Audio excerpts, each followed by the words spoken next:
We didn't think that the Japanese would take on the British, let alone the Americans, but they did.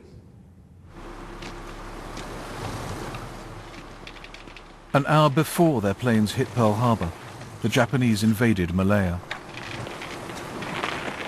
One of these Japanese soldiers clambering down the ropes into the landing craft was Masao Maeda.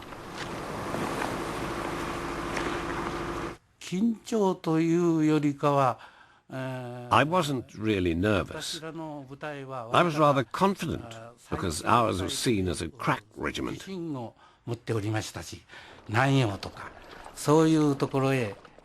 We young soldiers were raring to go and fight in places like the South Sea and so on.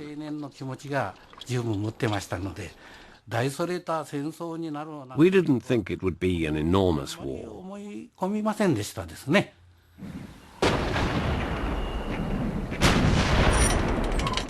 The Japanese were outnumbered by the British in Malaya, but steadily overwhelmed them with aggressive tactics and superior equipment.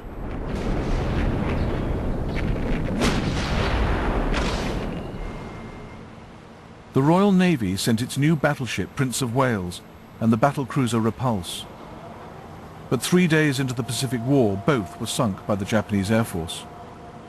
In all the war, said Churchill, I never received a more direct shock.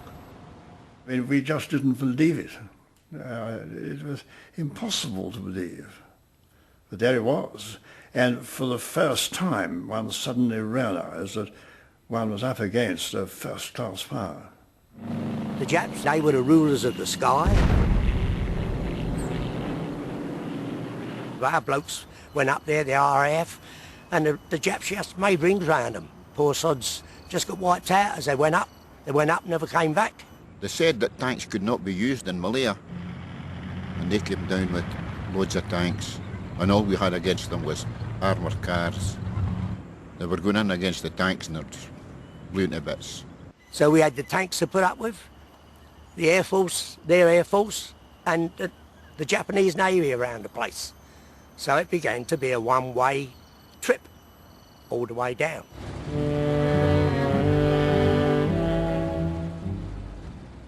A British soldier is equal to 10 Japanese, one squaddy said.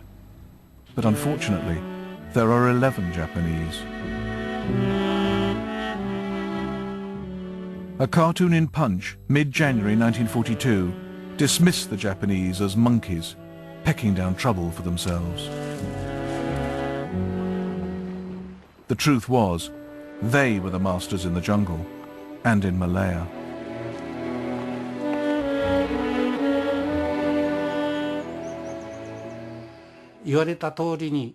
We were absolutely obedient to any order to charge or attack. We did what we were told. We really didn't worry about our own lives. They worried even less about the lives of soldiers they captured. Accounts of atrocities soon filtered out of the jungle. There was 12 of our girls taken, and the Japanese tied them up with barbed wire and had bayonet practice on them. And only one survived. In their wake, a trail of destruction. In their path, a prize of vast strategic and psychological importance. Singapore was somehow the great fortress, a major trading station positioned at the very heart of a junction of seaways. Who controlled Singapore controlled the trade, controlled the shipping, and controlled the money. Singapore had been British since 1819. Those at the top never thought mere Japanese could change that. And Britain's priority was the war against the Germans, 6,000 miles away. They sent outdated equipment and mostly raw troops. There were British and Australians, and there were Gurkhas, there were Indians, there were Sikhs, all in uniform, and you would just naturally assume that the country and the cities were well defended. But occasionally one of the older patients might say to you, "Oh, sister, we'll be caught like rats in a trap."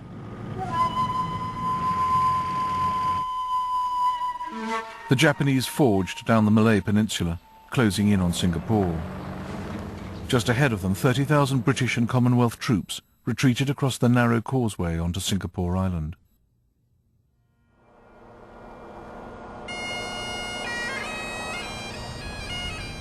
Steadfastly guarding the rear were the Argyll and Sutherland Highlanders. We were the last of the British Army over on the Malay side. There was not another British troop over there except the 90 Argylls. That's all that was left. The seal gave the order retreat, and the two pipers piped us across the causeway. Very slow tunes they were playing. They were saying, "Come on, come on, come on, hurry up, hurry up." There was a big woof, and we knew that the causeway had been blown up, and we were a fortress under siege. We were actually on the causeway when it blew up. That's true. Yeah, but, oh, they made a mess of it. It was only a little bit. They only blew a little bit out, and the Japanese had it fixed in 2 or 3 hours. Hopeless. Everything was a shambles. Everything. I said, that's the end of the British Empire. I think it was.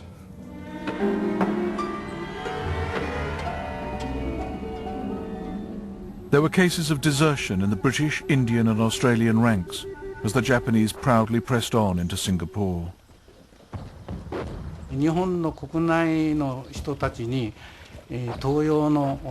were keen to show off to the people of Japan what we were doing. There we were, off to invade the fortress of the Orient and bring it to its knees.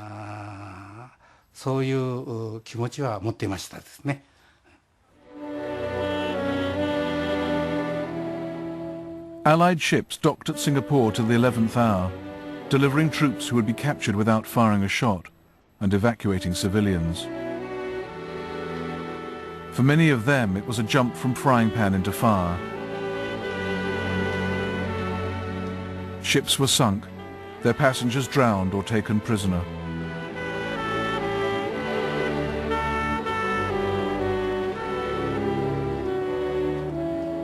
Sent out to pass on what he'd learnt fighting the Japanese, David Wilson had very mixed feelings. At first, the delight that one was getting out of this hellhole. Secondly, a terrible sort of feeling of regret and almost cowardice that one was running away from a battle, albeit under orders. The nurses were also ordered out. The nurses came round, our ones on the ward, and they were crying, told us they've got to go. I've always said that's the worst thing that happened to me in my whole life.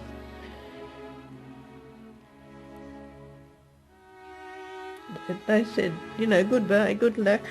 They didn't want to leave, didn't want to leave us, but they've been told to pack their things, to evacuate them, get them away. As we walked away, I walked away with the doctor.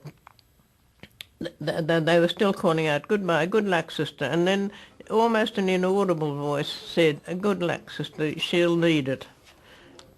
We heard afterwards that our orderlies had rifles anyway, and they were going to shoot us, so our chances weren't very good anyway. Your own orderlies were going to shoot Oh, you? yes. To save you? Oh, yes, they weren't going to let the Japs touch us. 3 days after the nurses left, the British surrendered to a Japanese force half their number. Perhaps the worst defeat in British military history.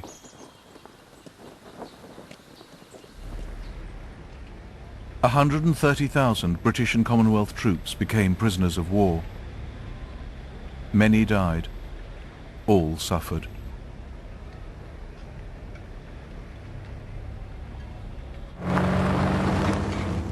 Tens of thousands of Singaporeans were executed, reprisal for backing the Chinese in their long war against Japan.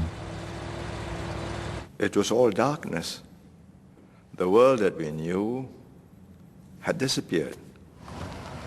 And these strange people with guttural voices that we didn't understand were in charge of our lives, and they were cruel, brutal.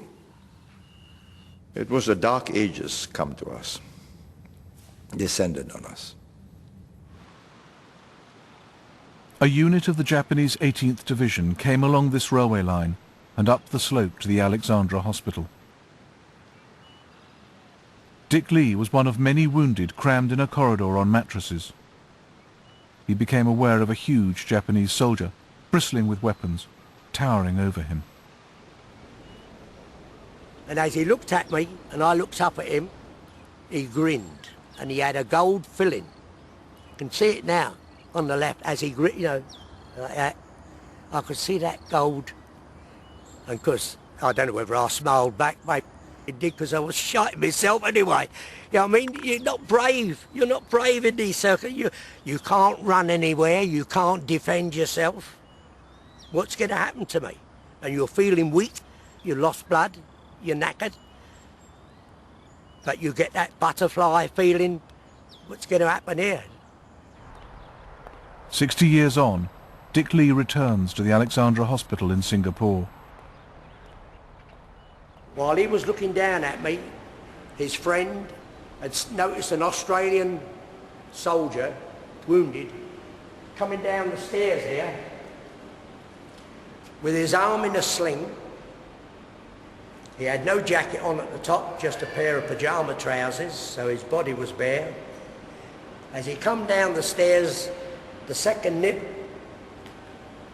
as he stopped here like this, the second nip came over and just put the bayonet straight into him, standing here.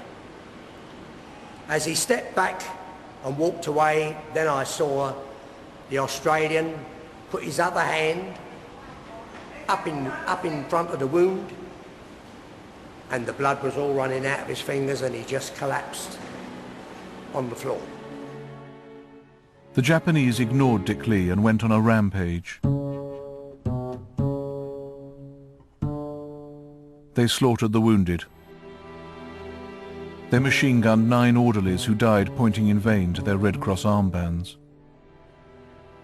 They bayoneted a patient on an operating table and shot the surgeons. They could see people were lying there, defenceless.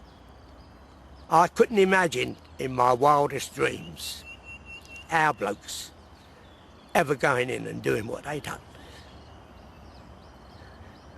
It's tough.